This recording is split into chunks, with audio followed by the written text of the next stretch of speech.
বাদশাহ সাদ্দাদের জীবনের মাঝে আমাদের প্রত্যেকটা মানুষের প্রতিচ্ছবি লুকিয়ে আছে।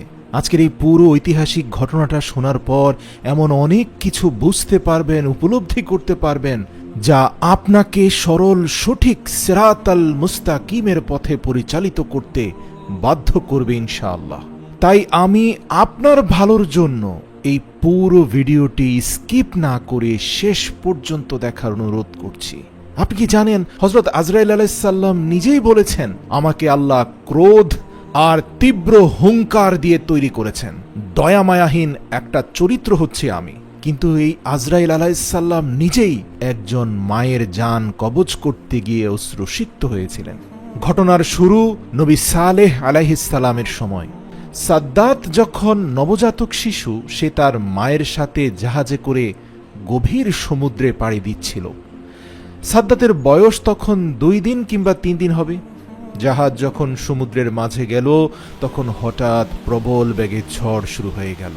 আর এই জাহাজটি গভীর সমুদ্রে ডুবে যাচ্ছে দেখে সাদ্দাতের মা নিজের জন্য না যতটা পেরেশান হয়ে পড়লেন, তার চেয়ে বেশি তার নবজাতক শিশু সাদ্দাতকে বাঁচানোর জন্য এদিক সেদিক দৌড়াদৌড়ি করতে লাগলেন। অতঃপর ঝড়ের মুখে ধ্বংসপ্রাপ্ত একটা জাহাজের কাঠ ধরে কোনোভাবে নিজের প্রাণপ্রিয় সন্তানকে কাঠের উপরে ভাসিয়ে ক্ষত বিক্ষত বিধ্বস্ত মা সমুদ্রের পানিতে ভাসতে লাগলেন। এমনই সময়ে এই বিশাল সমুদ্রের মাঝে তাদেরকে সাহায্য করার মতো কেউ ছিল না। সাদ্দাদের মা রক্তাক্ত অবস্থায় নিজের দিকে না তাকিয়ে নিজের প্রাণপ্রিয় কলেজার টুকরা শিশুটির কথা ভাবতেই মায়ের চোখ দিয়ে অশ্রু বের হতে লাগলো।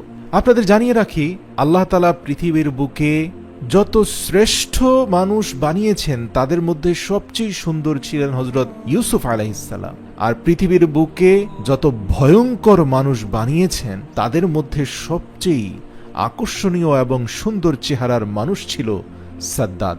সাদ্দাত জন্মের পরে এত সুন্দর ছিল যে তার শরীর থেকে আলো বের হতো। কঠিন এই পরিস্থিতিতে সন্তানকে বাঁচানোর জন্য মা এদিক সেদিক ঝাঁপাঝাঁপি করে এক এবং অদ্বিতীয় আল্লাহর দরবারে প্রার্থনা করে বলল, হে প্রভু, আমার জীবনের বিনিময়ে হলেও আপনি আমার সাদ্দাতকে রক্ষা করুন। এমনই অবস্থায় হযরত আজরাইল আলাইহিস সালামকে আল্লাহ তাআলা ফরমান জারি করে বললেন, হে আজরাইল, যাও সমুদ্রের বুকে ভেসে থাকা এই মায়ের জান কবজ করে নিয়ে আসো। বিশাল সমুদ্রের মাঝে এসে আজরাইল আলাইহিস সালাম দেখতে পেলেন এক চমৎকার ফুটফুটে আলোকিত শিশুকে মৃত্যুর সাথে যুদ্ধরত মা দুধ পান করাচ্ছেন, শিশুকে বাঁচানোর অপ্রাণ চেষ্টা করছেন। এটা দেখে আজরাইলের হৃদয় পর্যন্ত গলে গেল। যার অন্তরে কোনো দয়া মায়া নেই, সেও দুঃখ পেল। সে মনে মনে বলল, হে প্রভু, এখনই কি এই মায়ের জান কবজ করতে হবে? এই ফুটফুটে শিশুটির দুধ পান শেষ না হওয়ার আগেই? আল্লাহ আজরাইলের অন্তরের খবর জানেন, তাই আল্লাহ তাআলা সুদৃঢ়ভাবে তাকে হুকুম করলেন, এক্ষুনি তার জান কবজ করো। সাথে সাথে আজরাইল আল্লাহর নির্দেশ মোতাবেক সেই মায়ের জান কবজ করে নিয়ে আসলেন। মায়ের জান কবজ করার সাথে সাথেই পুরো সমুদ্র শান্ত হয়ে গেল। শুধুমাত্র ওই ছোট্ট শিশুটির বাহনটি ভাসতে লাগলো। মায়ের লাশ সমুদ্রের অতল গহ্বরে হারিয়ে গেল। ভাসতে ভাসতে সমুদ্রের এক কিনারে নবজাতক শিশুটির সেই ভাসমান কাঠের দরজাটি এসে পৌঁছালো। ইতোমধ্যে শিশুটির ক্ষুধা পেয়েছে বিধায় সে জোরে জোরে কান্না করতে লাগলো। জঙ্গলে ছিল বিশাল বাঘ আর বাঘিনী। আল্লাহ পাক এই বাঘ এবং বাঘিনীর অন্তরেও দয়া এবং মায়া তৈরি করে দিলেন। যে বাঘ মাংসপিণ্ড সমৃদ্ধ এই শিশুকে এক থাবা মেরে খেয়ে ফেলার কথা, সেই বাঘ এই শিশুকে সমুদ্রের পানি থেকে উদ্ধার করে তাকে আশ্রয় দিল। জঙ্গলের সুস্বাদু রসালো ফলের রস পান করালো। কয়েকদিনের মধ্যে একজন জেলে মাছ ধরার উদ্দেশ্যে ওই জঙ্গলে প্রবেশ করলেন। হঠাৎ করে তিনি দূর থেকে জঙ্গলের মধ্যখানে এক ফুটফুটে শিশুর কান্নার আওয়াজ শুনতে পেলেন। তার খুব মায়া হলো। সে বলতে লাগলো, হে আল্লাহ, কি সুন্দর দেখতে এই বাচ্চাটি। জানি না এই বাচ্চাটি কোন মায়ের বুক খালি করে এখানে এসেছে, কিন্তু আশপাশে তো কোনো মানুষকেও দেখতে পাচ্ছি না। তাছাড়া এই জায়গাটিতে একটি বাঘ এবং বাঘিনীও বসবাস করে। কাজেই এই শিশুটিকে এমন অবস্থায় ফেলে রাখা কোনোভাবেই ঠিক হবে না। সেই জেলে শিশুটিকে কোলে তুলে নিয়ে তার নিজের গোত্রের কাছে চলে এলো। গোত্রের সর্দারের কাছে নিয়ে এসে শিশুটিকে সোপর্দ করল। গোত্রের সর্দার শিশুটির ফুটফুটে চেহারা এবং উজ্জ্বল দেহাবয়ব দেখে বলল, এই শিশুটি তো সাধারণ কোনো শিশু নয়। তুমি কোথা থেকে পেয়েছো? তুমি কি জানো এর বাবা মা কোথায় আছে? তোমার তো উচিত তার বাবা মায়ের কাছে শিশুকে ফিরিয়ে দেওয়া। তখন জেলে তার সর্দারকে পুরো ঘটনা খুলে বলল। সর্দার বলল, আমার এই পৃথিবীতে কোনো সন্তান নেই, হয়তো মহান প্রভু চাইছেন আমি এই ছেলেকে আমার সন্তানের মতো লালন পালন করি। সর্দারের কথায় জঙ্গলের সবাই অত্যন্ত খুশি হলো। অতঃপর সেই শিশুর দায়িত্ব নিয়ে নিল সেই গোত্রপতি। সাদ্দাদের বয়স যখন ৮-৯ বছরে উপনীত হলো, তখন গোত্রের সকল মানুষ লক্ষ্য করল সাদ্দাদ অন্য ছেলেদের মতো নয়, সে অত্যন্ত এক দুঃসাহসী কিশোরে পরিণত হচ্ছে। আর অন্যান্য বাচ্চাদের মধ্যে সে অত্যন্ত সুন্দর, বলিষ্ঠ, স্বাস্থ্যবান এবং শক্তিশালীও ছিল বটে।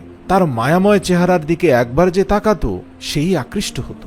একদিন মাঠে খেলারত অবস্থায় কিছু সৈন্য পার্শ্ববর্তী রাস্তা দিয়ে এগিয়ে চলছে। তারা সশস্ত্র অবস্থায় ছিল, তারা ছিল তাগড়া ঘোড়ার উপরে। এটা দেখে ভয়ে বাচ্চারা সবাই পালিয়ে গেল, কিন্তু বাচ্চা সাদ্দাদ সেখানে সুদৃঢ়ভাবে দাঁড়িয়েছিল। সৈন্যদের মধ্যে একজন চিৎকার করে বলল, বন্ধু, আমি পেয়েছি, আমি পেয়েছি। দূর থেকে সাদ্দাতের বন্ধুরা বলল, বাঁচতে চাইলে চলে আয়, তারা তোকে ধরে নিয়ে যাবে। কিন্তু সাদ্দাত ঠা হয়ে দাঁড়িয়ে রইল। একটু পরে সেই সৈন্য ঘোড়ার পিঠ থেকে নেমে এসে একটা বোতল হাতে তুলে নিল এবং অন্য সৈন্যদের বলল, এবার আমি আমার চোখের জ্যোতি ফিরে পাবো, আমার অন্ধত্ব মোচন হয়ে যাবে। সাদ্দাত বুঝতে পারল এরা কোনো বিশেষ কাজে এই জঙ্গলের ভিতরে এসেছে এবং যে জিনিস খোঁজার জন্য এসেছে তা তারা পেয়ে গেছে। সাদ্দাত দূর থেকে পুরো ব্যাপারটা অবলোকন করতে লাগলো। ঘোড়া থেকে নামা সেই সেনা সদস্য অন্ধ ছিল। সে এবং তার সাথে থাকা অন্য সাওয়ারি সৈন্য দুজনে একটা বিশেষ কোটা খুঁজে পেয়েছে, যে কোটার জন্য দীর্ঘ কয়েক বছর ধরে তারা জঙ্গলের ভিতরে খোঁজ করে যাচ্ছিল। একে একে সেখানে 15 থেকে 20 জন সৈন্য এসে উপস্থিত হলো এবং তারা সকলে ঘোড়ার পিঠ থেকে নামলো। এরপরে সে অন্ধ সৈন্যের দিকে তাকিয়ে বলল, তুমি কি সত্যি এই সুরমা চোখে ব্যবহার করতে যাচ্ছ? তুমি কি নিশ্চিত যে তোমার স্বপ্নের সাথে এই সুরমার মিল রয়েছে? যদি এই বোতলে বিষাক্ত কিছু থাকে?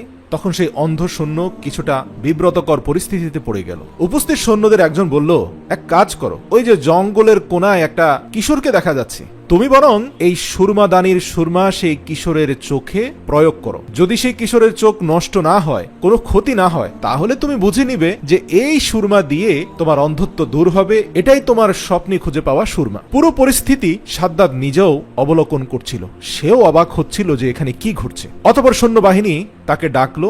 সাদ্দাত বীর দর্পে সেখানে এগিয়ে গেল। সৈন্যদের একজন বলল, হে কিশোর, দেখতে পেলাম তোমার বন্ধুরা সবাই ভয়ে পালিয়ে গেছো, তুমি ভয় পেলে না কেন? সাদ্দাত সুদৃঢ়ভাবে দাঁড়িয়ে বলল, আমি কাউকে ভয় পাই না। এ কথা শুনে সৈন্যরা হেসে উঠল এবং বলল, ঠিক আছে, এবার তোমার চোখে এই সুরমা প্রয়োগ করো, দেখি তো তোমার চোখটা ঠিক থাকে কিনা। সাদ্দাত কোনো কথা না বলে সুরমা দানি থেকে নিজের 2 চোখে সুরমা প্রয়োগ করল। আল্লাহু আকবার! এই সুরমা দেওয়া মাত্রই তার অন্তর চক্ষু খুলে গেল। দুনিয়ার সমস্ত বস্তুর গভীর থেকে গভীর পর্যন্ত সবকিছু তার দৃষ্টিগোচর হতে লাগলো। এমনকি জামার ভেতরে দিয়ে মানুষের শরীরের হাড়গোড় পর্যন্ত সে দেখতে লাগলো। মাটির দিকে তাকালে সে অন্তত মাটির 1 কিলোমিটার নিচে কোথায় স্বর্ণ মুদ্রা লুকানো আছে, গুপ্ত ভান্ডার লুকানো আছে, সব সে দেখতে পেল।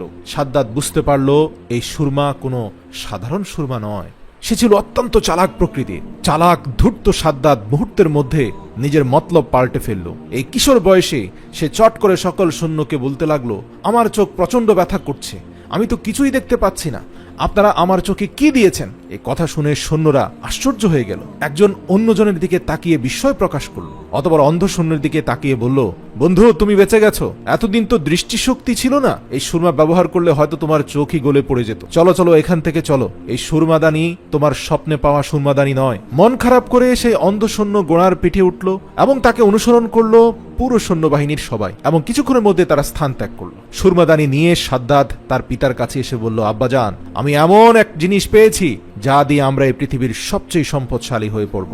আমি এমন এক সুরমাদানি পেয়েছি যে সুরমা চোখে প্রয়োগ করলে জমিনের নিচের স্বর্ণ, রূপা, হিরে, মানি, মুক্তা সব কিছু দেখতে পাওয়া যায়, এমনকি সমুদ্রের গভীরে কোথায় কি আছে তাও দেখতে পাওয়া যায়। তখন তার বাবা বলল, বড় আনন্দের কথা শোনালে তো বাবা, তাহলে তো আমাদের আর কোনো চিন্তা নেই। আমার অনেক লোকজন আছে, আরও আছে অসংখ্য ঘোড়া ও গাধা। তুমি নিজের চোখে সুরমা লাগিয়ে চলো, তুমি যেখানে স্বর্ণরূপা এবং গুপ্ত সম্পদ দেখতে পাবে সেখানে আমাদেরকে বলবে, আমরা খনন করে সেখান থেকে উঠিয়ে নিব।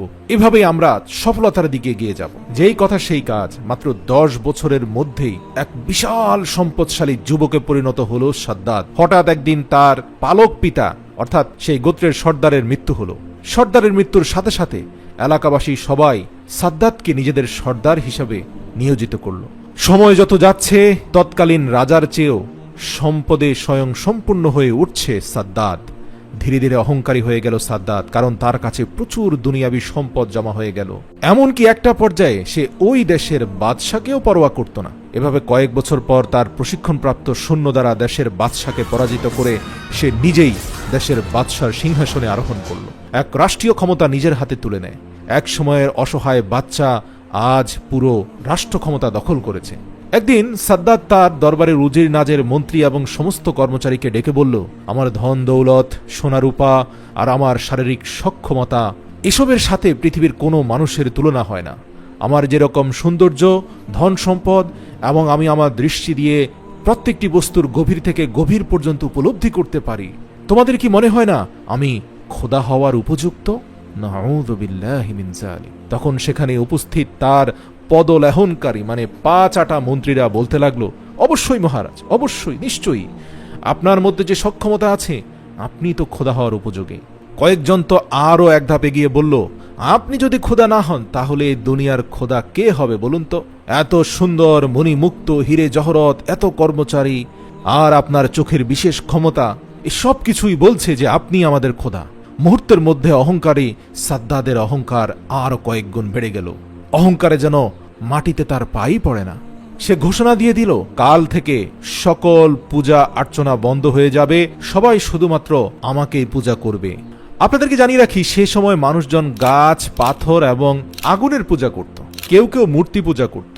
সাদ্দাদের বিশেষ ক্ষমতা বলে ঘোষণা হলো, আগামীকাল থেকে সকল ধরনের জড় বস্তুর পূজা বন্ধ করে দিয়ে শুধুমাত্র সাদ্দাতকে পূজা করতে হবে। সাদ্দাদই হচ্ছে এই পৃথিবীর একমাত্র খোদা। নাউযু বিল্লাহ।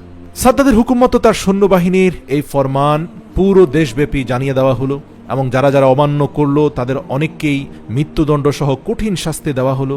এর ফলে মাত্র কয়েক বছরের মধ্যেই পুরো বিশ্বময় এক এবং অদ্বিতীয় খোদা হিসাবে সাদ্দাতকেই সবাই পূজা করতে লাগলো। প্রিয় দর্শক, এরই মধ্যে হযরত হুদ আলাইহিস সালামের আবির্ভাব হলো এবং তিনি অন্য গোত্রের হলেও তিনি ছিলেন অত্যন্ত শক্তিশালী এক যুবক। হযরত হুদ আলাইহিস সালাম একাই 4 থেকে 500 সৈন্যের বিরুদ্ধে যুদ্ধ করতে পারতেন। তার শারীরিক সক্ষমতাই ছিল তার অলৌকিক নিদর্শন। কিন্তু তিনি অত্যন্ত মোলায়েম হৃদয়ের মানুষ ছিলেন। সারা দিন আল্লাহর ইবাদতে মশগুল থাকতেন, মানুষের সাথে কোমল আচরণ করতেন, অসহায়দের সাহায্য করতেন এবং মানুষকে মূর্তি পূজা সহ সকল প্রকার পূজা অর্চনা ছেড়ে দিয়ে এক এবং অদ্বিতীয় আল্লাহকে অনুসরণ করার, তাকে সিজদা করার পরামর্শ দিতেন। তিনি সকলকে বলতেন, আল্লাহ ব্যতীত পৃথিবীতে আর কোনো স্রষ্টা নেই, ইবাদতের উপযুক্ত তিনিই সব, তিনিই আমাদের রব। এরই মধ্যে হুদ আলাইহিস সালাম যখন জানতে পারেন বাদশাহ সাদ্দাদ পুরো বিশ্বময় নিজের কর্তৃত্ব স্থাপন করেছেন, এমনকি নিজেকে খোদা বলে দাবি করেছেন, হুদ আলাইহিস সালামের কানে এই তথ্য যাওয়ার পরে তিনি একদিন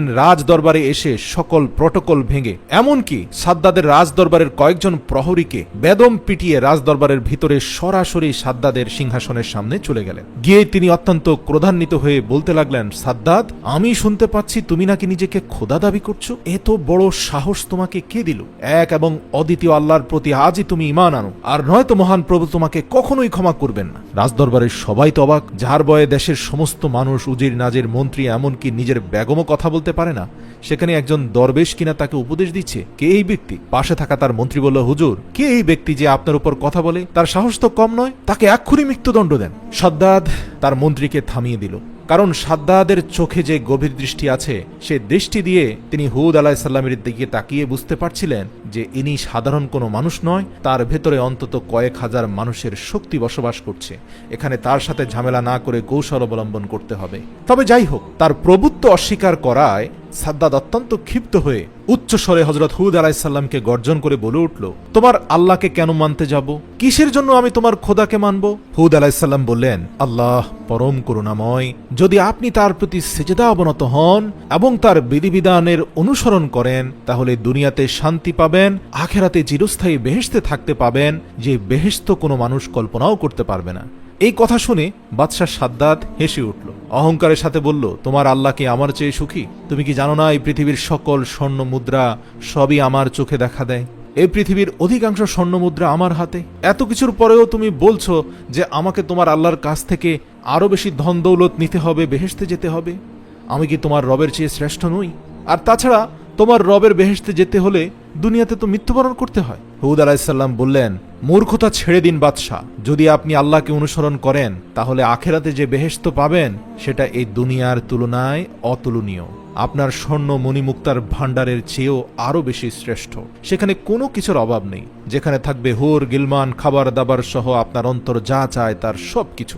সেখানে থাকবে দুধের নহর, মধুর নহর, সবকিছু। এভাবে হযরত হুদ আলাইহিসসালাম সকল তথ্য সাদ্দাতকে দিলেন।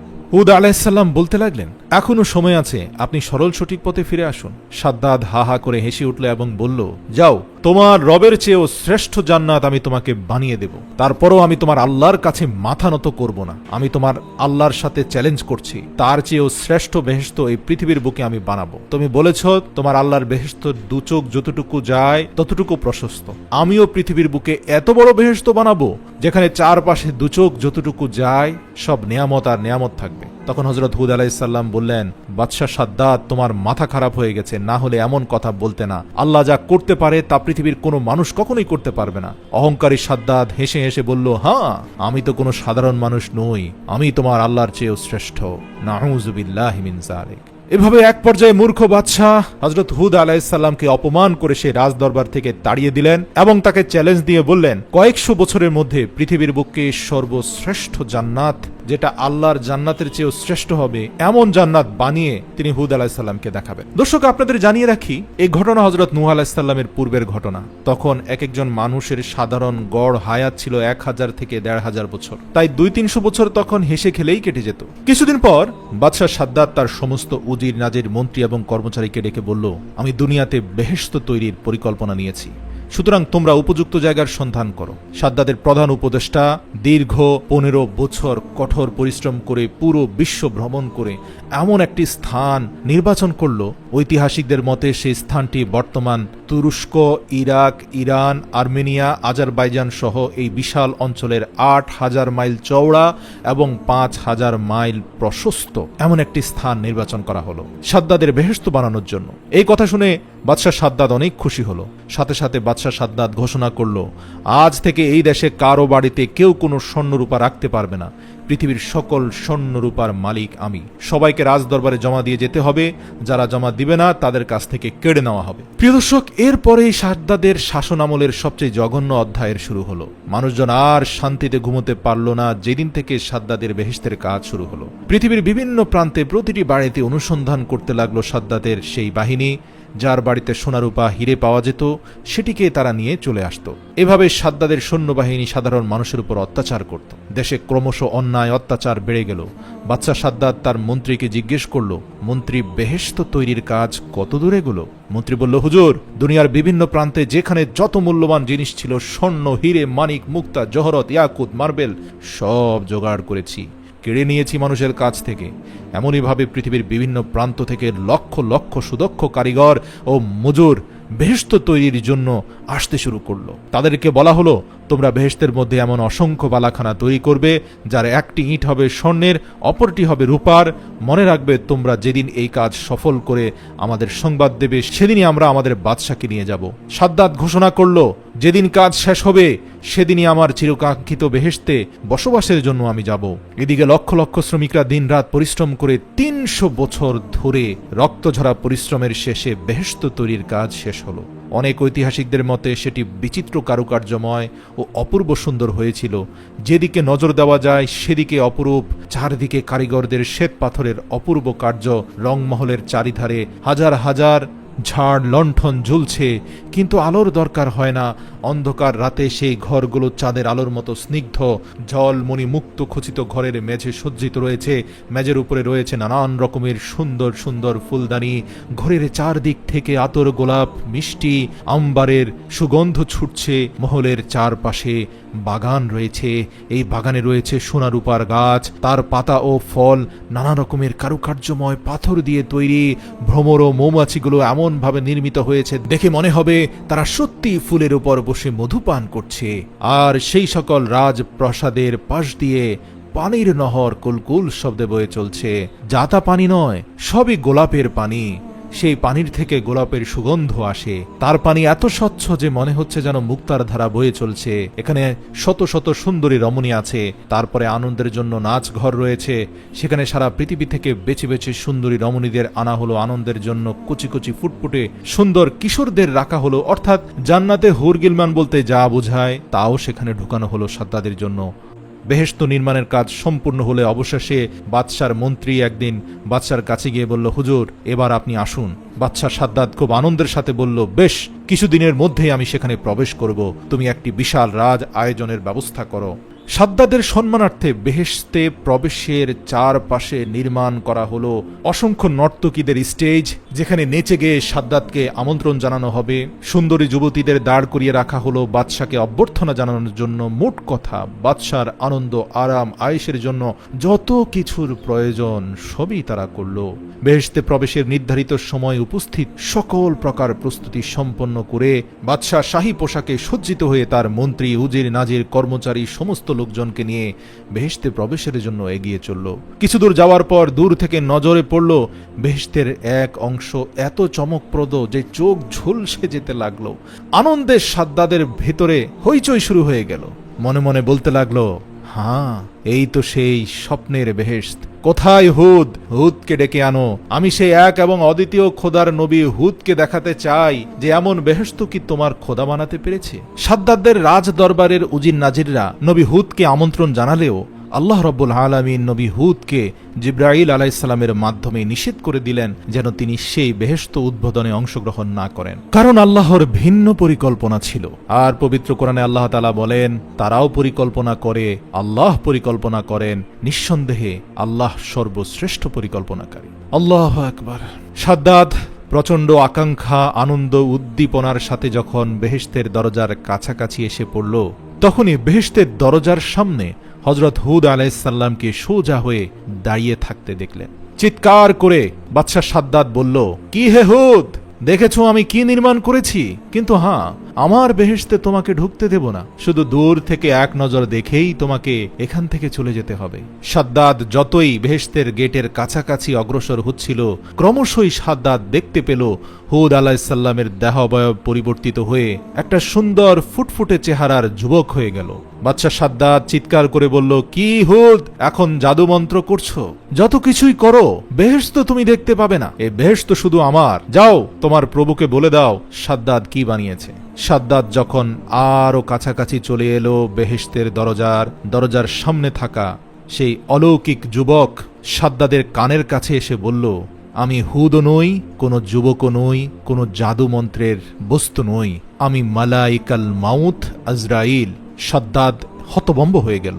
সে বলল, আমার সাথে মশকরা করছিস? আজরাইল আলাইহিস সালাম শান্ত গলায় বললেন, আমি আজরাইল ফেরেশতা, তোমার জান কবজ করার জন্য এ বিশ্বজাহানের মালিক এক এবং অদ্বিতীয় আল্লাহ আমাকে পাঠিয়েছেন।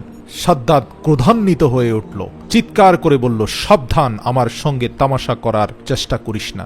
অতঃপর স্বর্ণ নির্মিত তরবারি কোষমুক্ত করে সাদ্দাদ নিজেই হযরত আজরাইল আলাইহিস সালামের মোকাবেলা করার চেষ্টা করল। কিন্তু কি আশ্চর্য, তলোয়ারটা বেরই করল শুধু, কিন্তু সেখান থেকে 1 ইঞ্চিও নড়তে পারল না। সেখানে পাথরের মতো থমকে রইল। ভয়ে তার সারা শরীর দিয়ে ঝরঝর করে ঘাম বের হতে লাগলো।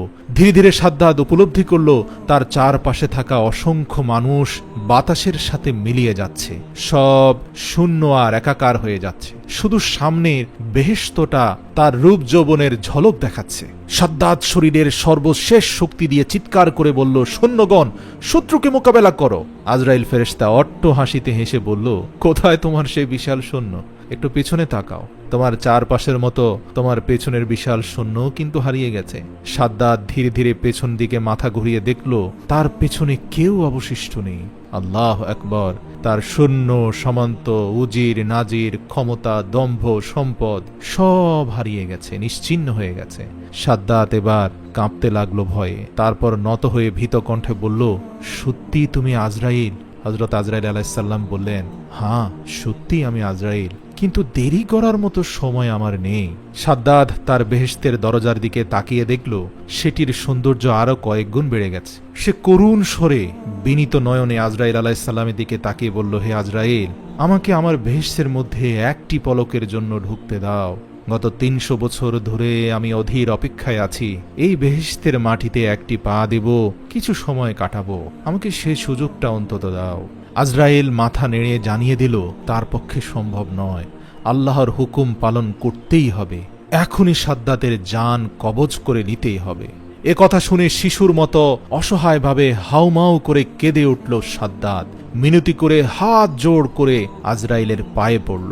সামান্য সময় দাও হয় আজরাইল, অনেক সাধ করে বহু বছর ধরে আমি বেহেশত তৈরি করেছি, একটু সামান্য দেখার সুযোগ করে দাও। হযরত আজরাইল আলাইহিস সালামের এই আর্তনাদ কেন যেন পরিচিত মনে হচ্ছিল, কেন যেন মনে হচ্ছিল অন্তত আরো ৭০০-৮০০ বছর পূর্বে কোনো এক সমুদ্রের মধ্যে ভাসমান এক শিশুর কান্নার শব্দের সাথে এই আর্তনাদের মিল আছে। আল্লাহু আকবার। আজরাইল অনুধাবন করতে পারল, হ্যাঁ, এই তো সেই শিশু যাকে অসহায় অবস্থায় সমুদ্রের বুকে এক কাঠখণ্ডের উপরে ভাসমান অবস্থায় রেখে তার মায়ের জান কবজ করে নিয়ে এসেছিলাম। তখন যেমন তার চেহারা দেখে আমার মায়া হচ্ছিল, আজও তার চেহারা এবং আর্তনাদ দেখে খুবই মায়া হচ্ছে। সে শুধুমাত্র বেহেশতে একবার ঢুকতে চাচ্ছে, কিন্তু আমি তো হুকুমের গোলাম, আমার হৃদয়ে কোনো আবেগ বা দয়া থাকা মানায় না। প্রিয় দর্শক, সাদ্দাতের কোমল এবং সুন্দর ফুটফুটে চেহারাকে উপেক্ষা করেও হযরত আজরাইল আলাইহিস সালাম অত্যন্ত নৃশংসভাবে কঠোর হৃদয়ে শক্ত মজবুত হাত দিয়ে টেনে ছিঁচড়ে সাদ্দাদের দেহ থেকে রূহ বের করে নিয়ে আসলেন। আল্লাহু আকবার। তারপর হঠাৎ ভয়ঙ্কর এবং ভীষণ আওয়াজ এসে সাদ্দাদের তৈরি সে ৮,০০০ কিলোমিটারের বিশাল বেহেশতকে ভেঙে চূর্ণাচূর করে দিল। শুধু পৃথিবীর জমিনে অহংকারের ফল কি হয় সেটার পদচিহ্ন রয়ে গেল।